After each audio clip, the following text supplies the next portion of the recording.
best party is the one you go to. The best music is what you hear right now. The best life is the one you live. Hey, how's it going, everybody?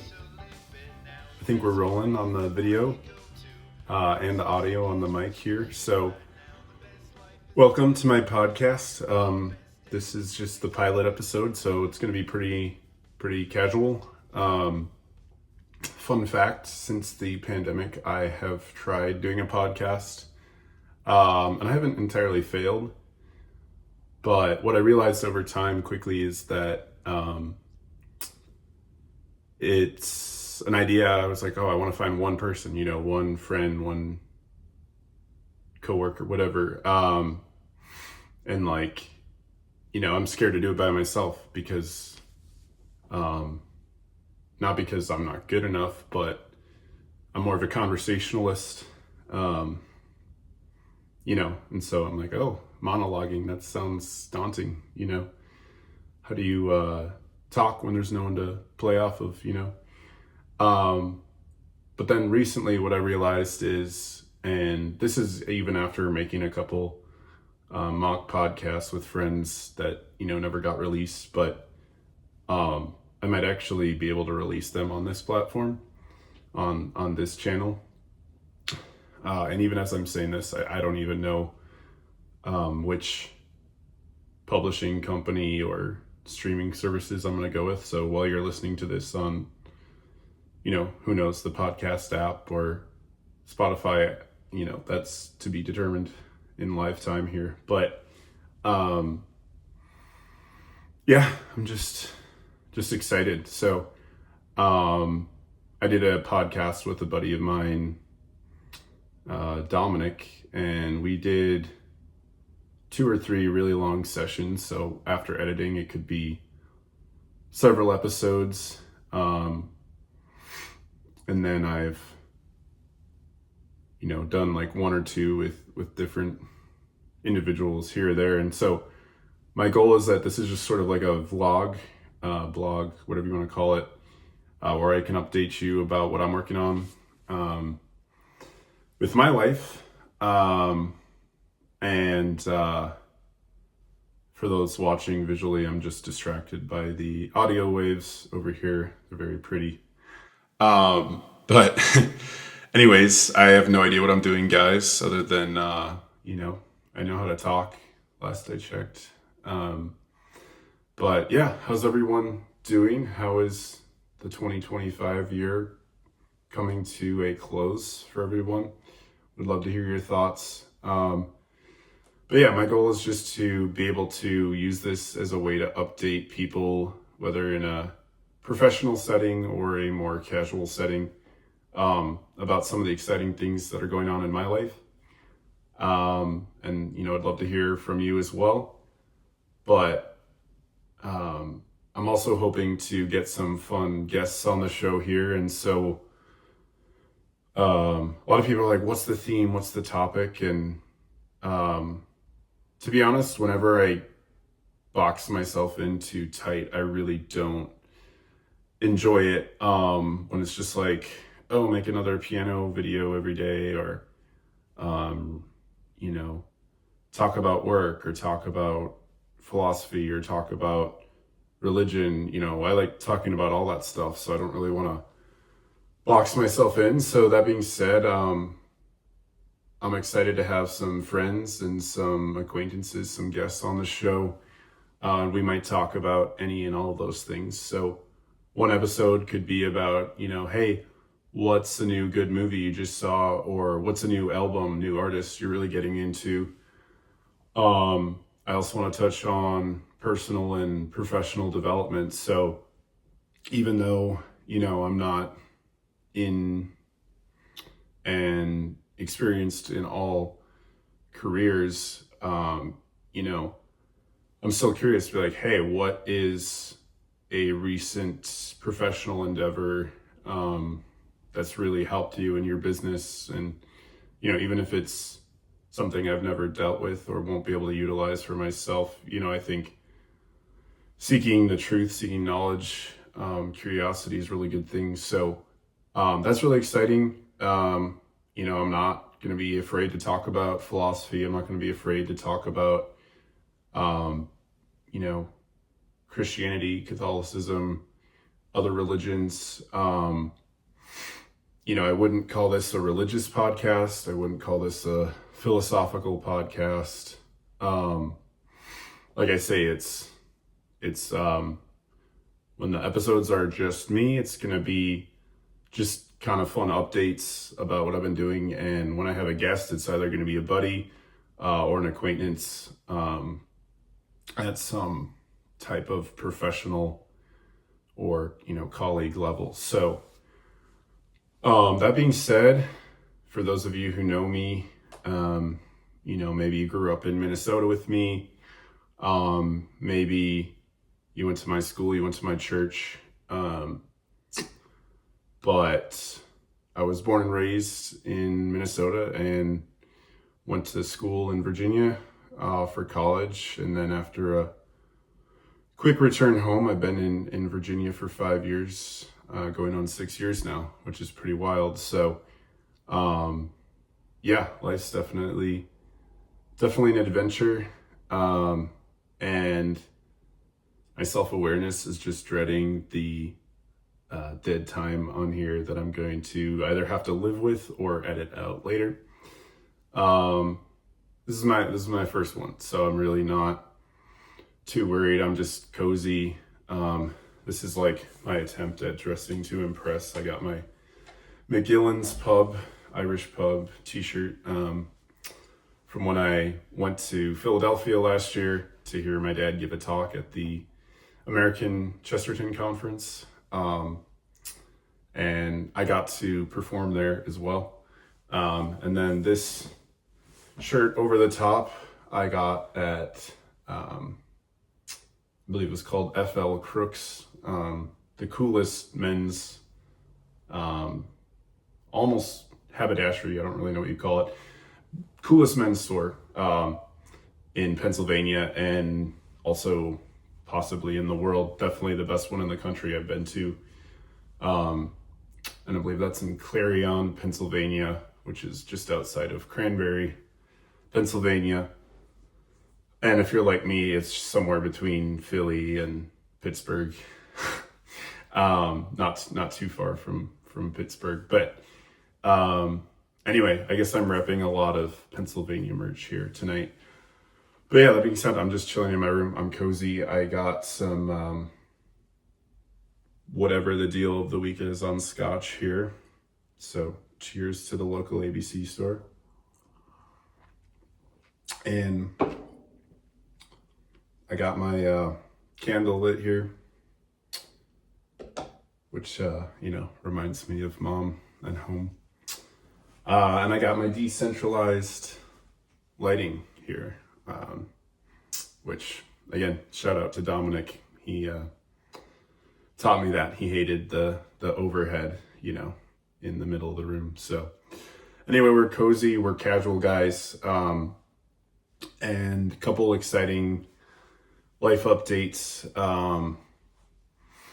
You know, nothing big. I'm not going to Mars or discovering a new species or anything like that. But as many of you know, music's been a dream and a passion for, you know, most of my life since I was born. When I was 5, I asked my parents for a drum set after seeing one at Guitar Center.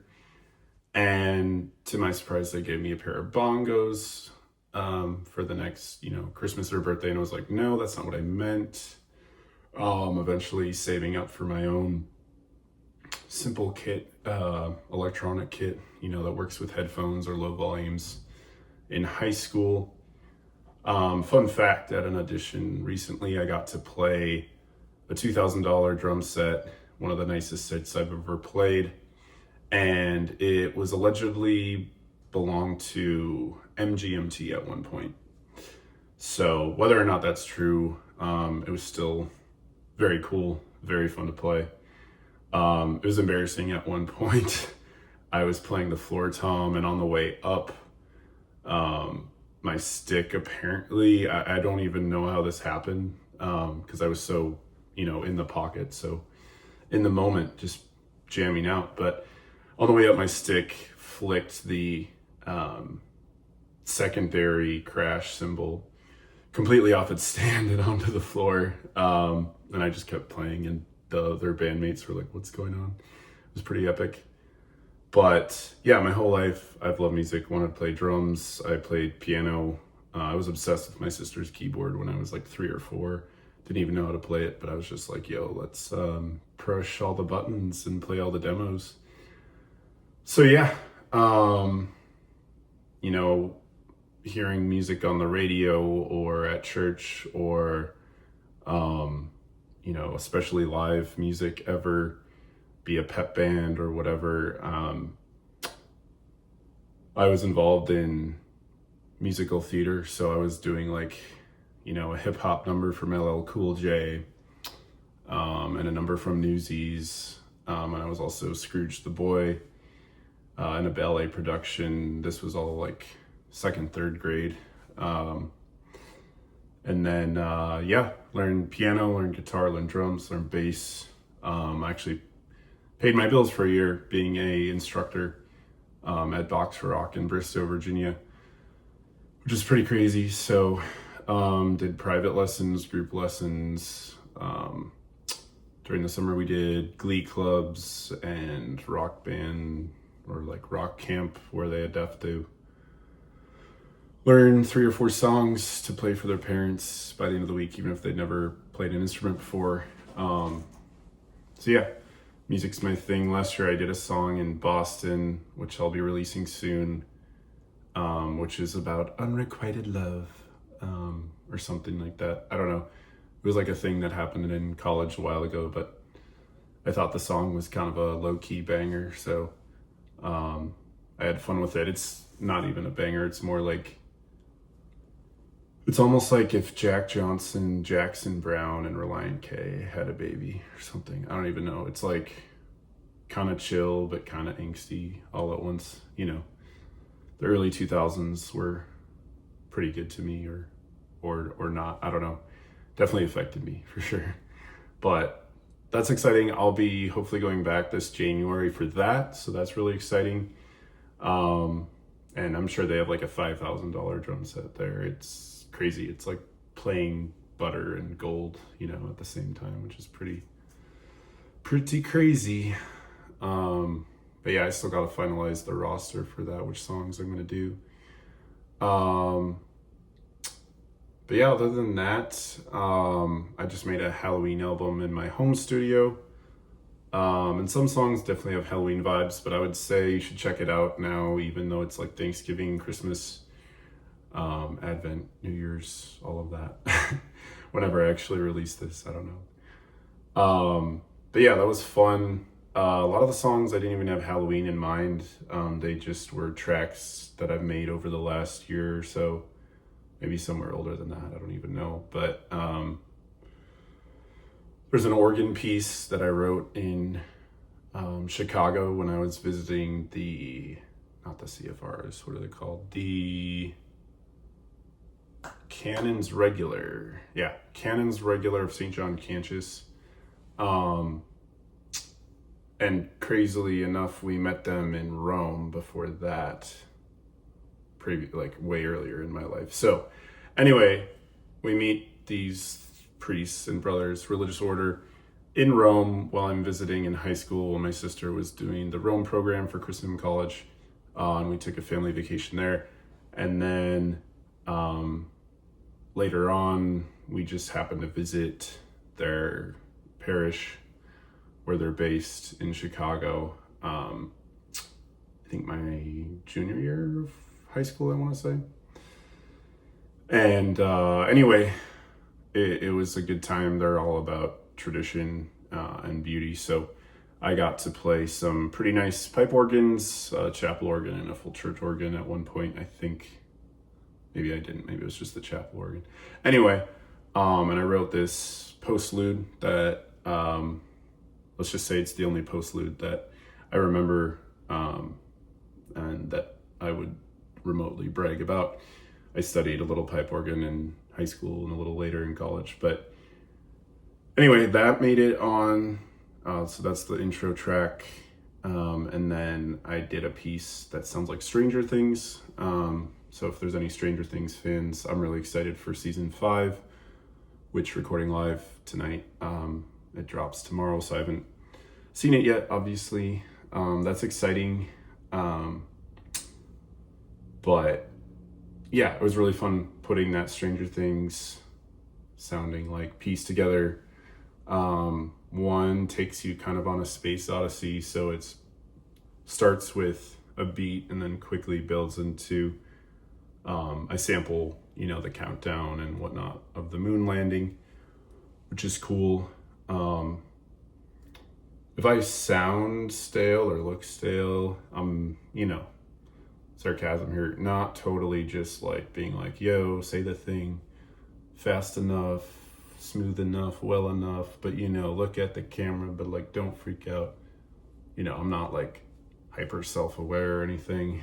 I'm just doing my best, guys. What are your thoughts so far? I mean, I gotta take another sip of scotch here. I'm just rambling at too much of a monotone pace. So cheers, guys.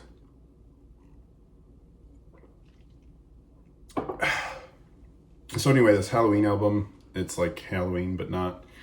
There's really only like maybe a couple tracks that sound scary at all, I would say. Most of the tracks draw you in, though. There's a lot of minor themed songs.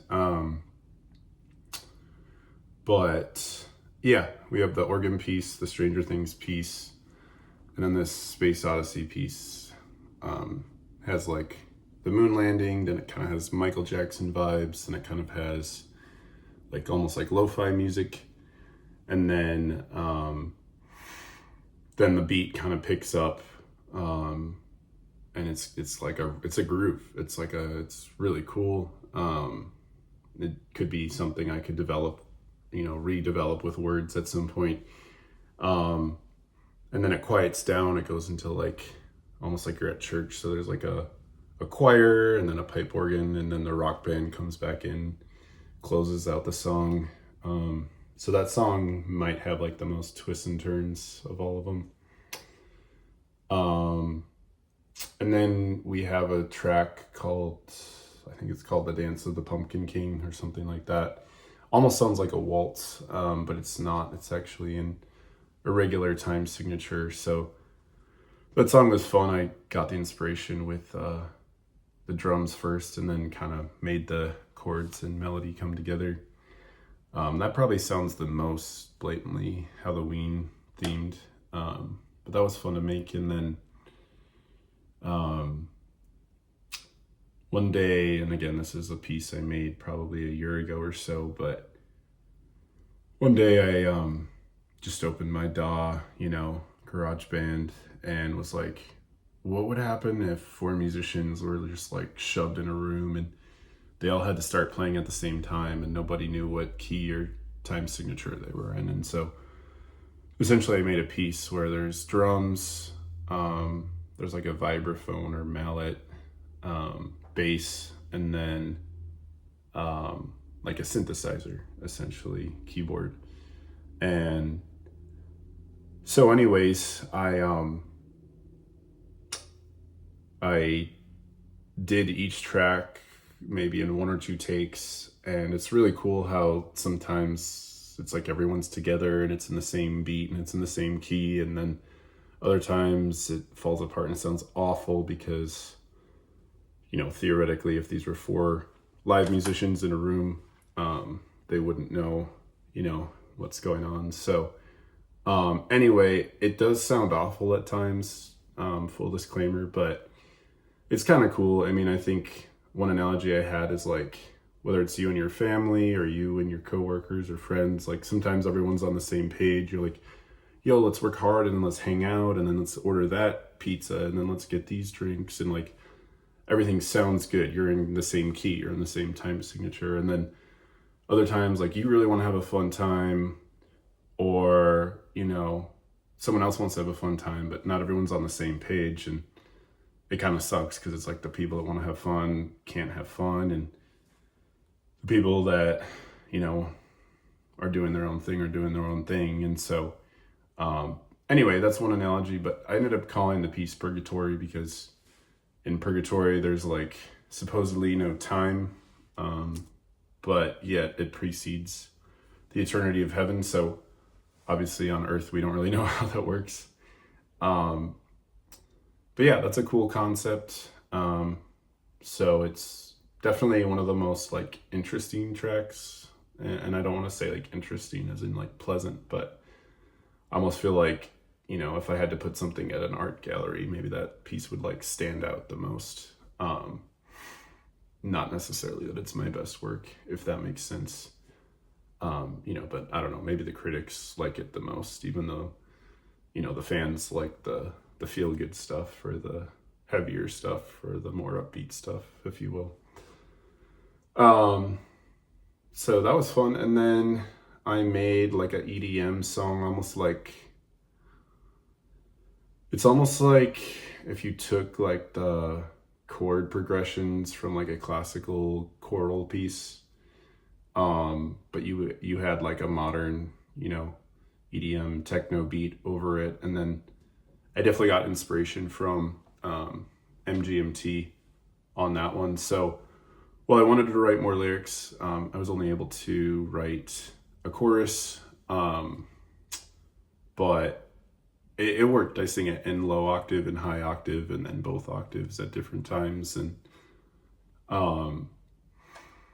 yeah, kind of like, who's that one DJ or EDM artist?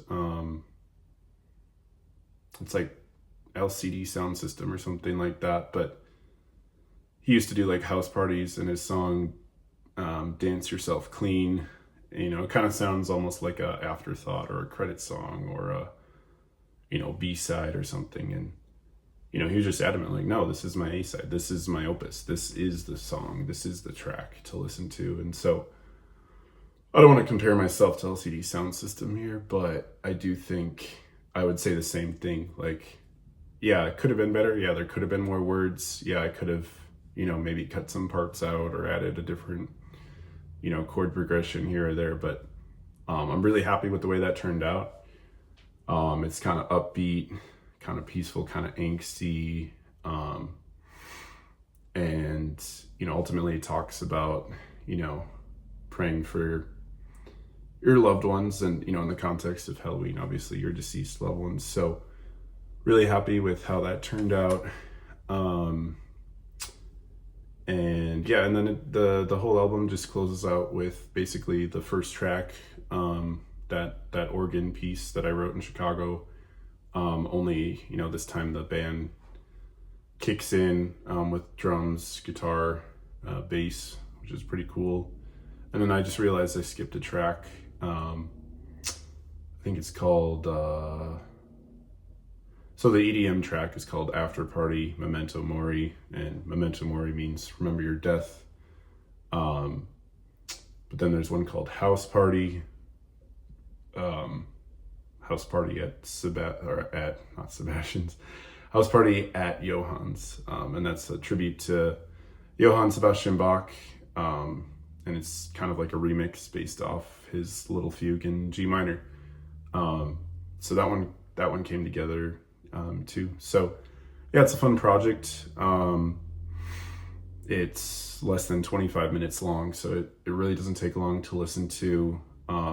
If you haven't heard it yet, I definitely recommend checking it out, even though it's technically officially no longer Halloween. I'm sure they'll market it in a few months after, you know, Valentine's Day or whatever. It's what it feels like anyway. Modern world, what can I say? But yeah, so that whole project is called MIDI Halloween. And I wanted to find a unique artist name, so that's another piece of news. I got a 10 artist DistroKid account this year, and if you don't know what that means, basically DistroKid is like the middleman between me and Spotify, YouTube, Apple, Amazon, you know, any streaming services. So basically for a one-time fee, I have unlimited releases under 10 different artist names, whether I use that for myself or to produce for someone else. So it's really exciting. This is the first project I've used under the new distribution. I used to use CD Baby, now I use DistroKid.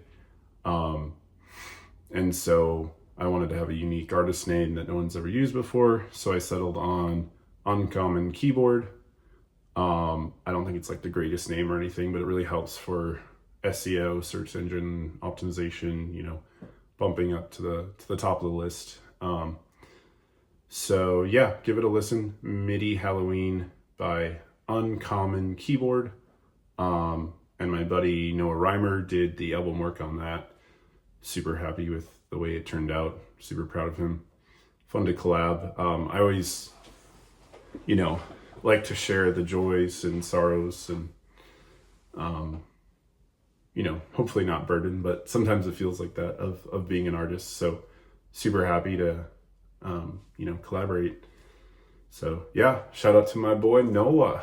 Cheers. That deserves another swish of scotch.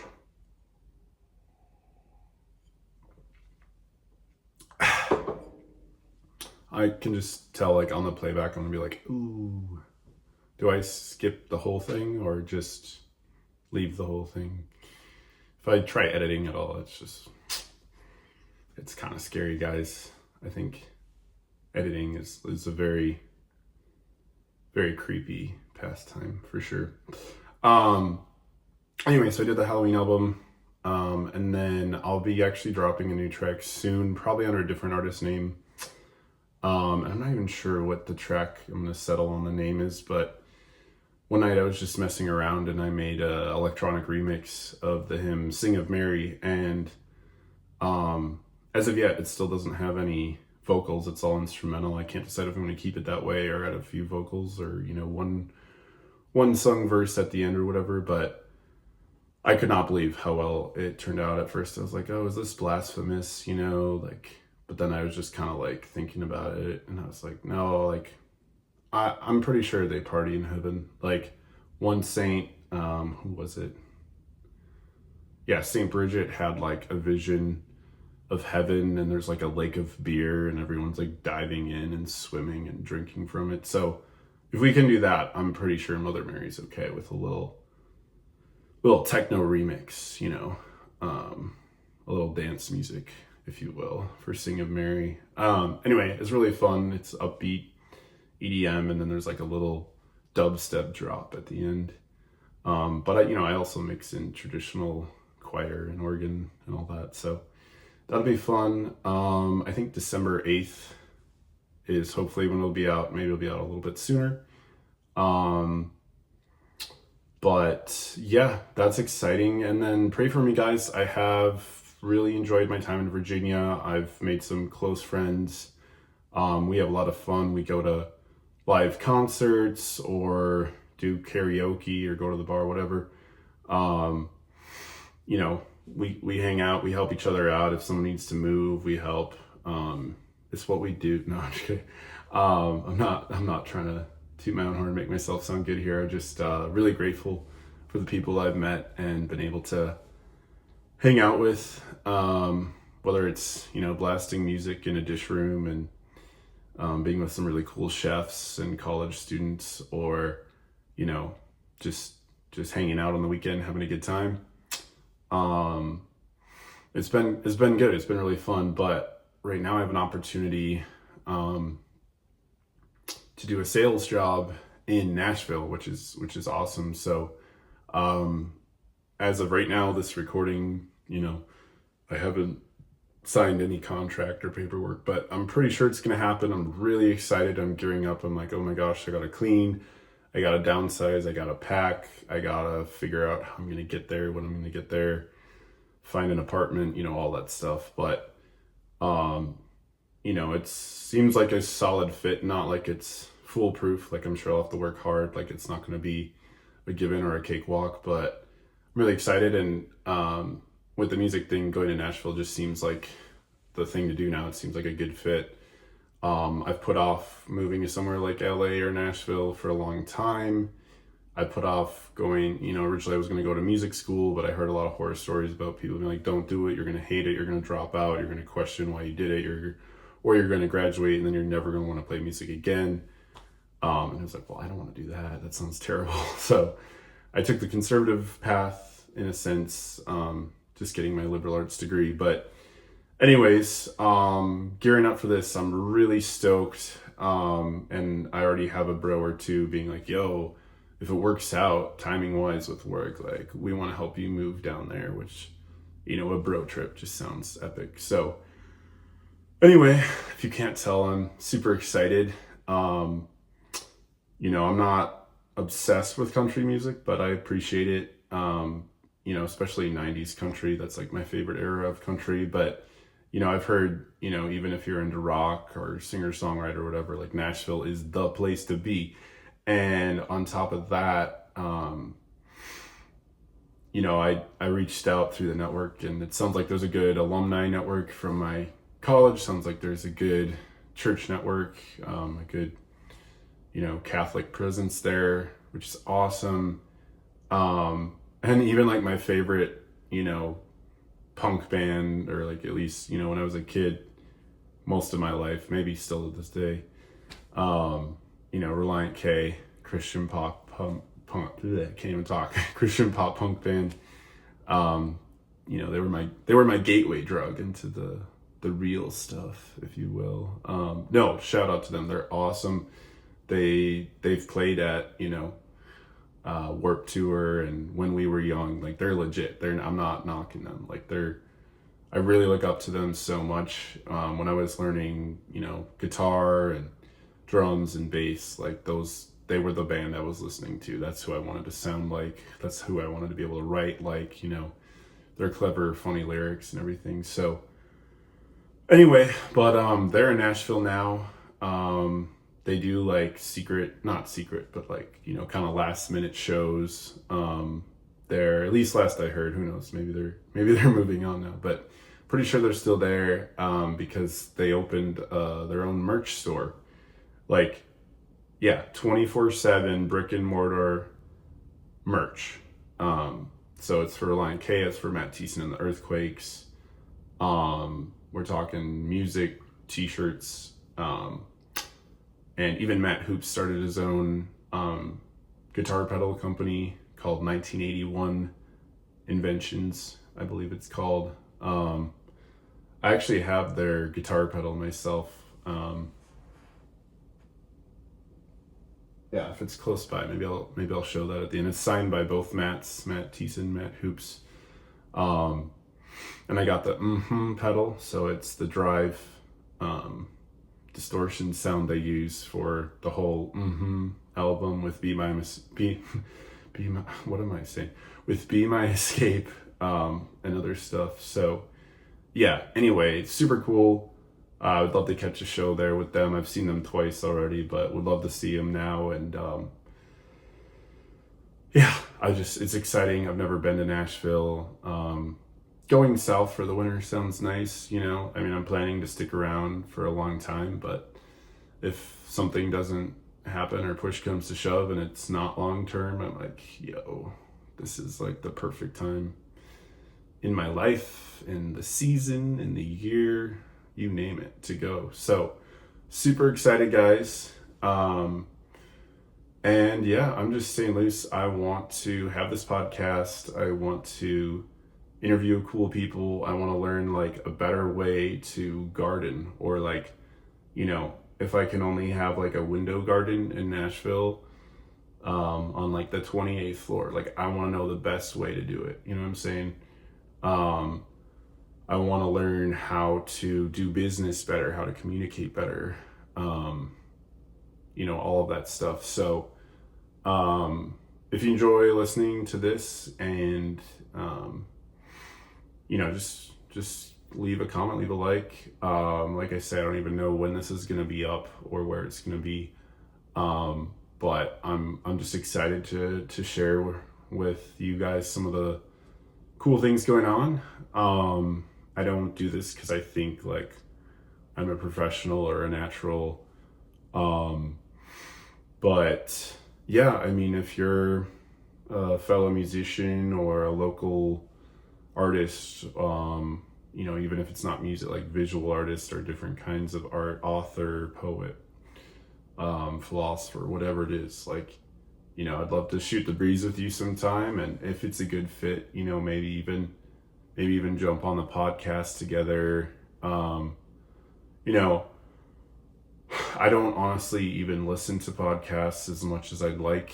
But one thing I really like about Joe Rogan is, his pursuit for truth and like learning how things work and all that. So I wouldn't say it's that kind of podcast, but I would say I'd love to have interesting guests who are smarter than me, funnier than me, who have, something to offer, something to enlighten us with, something to teach us. And hopefully we can have some good laughs along the way. So thank you guys for making it this way. If I need to, edit anything, add anything, that part will come later. But yeah, this is the whatever I'm gonna call it podcast at this point. And yeah, don't forget to save it. If there's anyone you think would enjoy it, share it with them, listen to it with them, whatever. As far as frequency goes, I would hope to be able to do it more often, but I'm shooting for a minimum of once a month. If it, becomes more often, it becomes more often, but once a month, twice a month, once a week, I think that's a natural progression. So anyway, cheers. Here's to a happy rest of your 2025, a amazing and restful Thanksgiving, a blessed and preparatory Advent, and a very Merry Christmas and a Happy New Year. And hopefully I'll see you sooner than that. If not, I'm sure it's going to fly by, and I'm going to be grateful that I made this episode. So cheers to that. Give my Halloween album a listen. Give Reliant K a listen if you've never listened to them. I do want to shout out other artists as well on this podcast. One of the alumni musicians in Nashville actually, I called him up and, we had a good 15-minute conversation. I was just like, yo, should I do this? And he was like, if you're in it to win it, you should definitely do it. So cheers to Michael Duca. You should definitely check him out. Michael Duca, listen to his music. Reliant K, listen to them. And listen to Midi Halloween by Uncommon Keyboard. And look out for that Marion remix. It should be coming real soon. So cheers, guys. We'll see you on the other side.